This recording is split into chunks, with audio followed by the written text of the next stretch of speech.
The rain was pouring the night I finally married Julian. To everyone on Reddit, I looked like I'd won the ultimate lottery.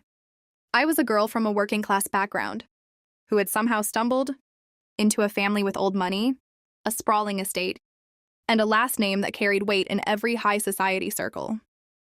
I thought I hit the jackpot, but the jackpot was a beautifully designed trap. It started small during our first week living at his family's estate. Julian, who had been the most attentive, charming man during our courtship, suddenly changed. It was like a mask slipped. He became cold, tracking my every move and managing my schedule down to the minute. I tried to brush it off as him just adjusting to married life, but the atmosphere in that house was suffocating. His parents didn't look at me like a daughter-in-law. They looked at me like an acquisition. The turning point happened last night. I was looking for a misplaced book in Julian's private study when I noticed a floorboard that didn't look right near the desk.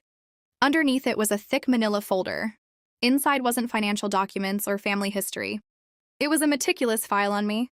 It had every bank statement I'd ever had, background checks, medical records, and a timeline of exactly how Julian accidentally met me at that coffee shop 2 years ago.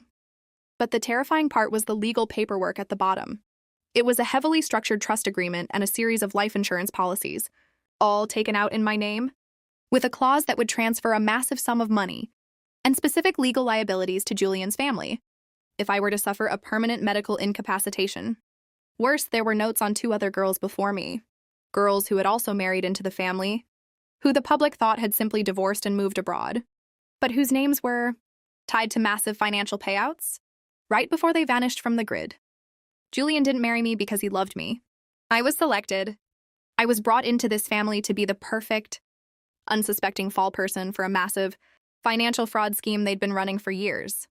And once they were done with me, they had a very specific plan to ensure I couldn't talk.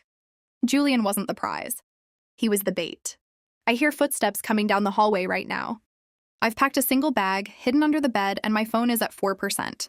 As soon as the house goes quiet tonight, I'm running. If you don't see an update from this account in 24 hours, please look into the Vance family. Don't believe the fairy tale.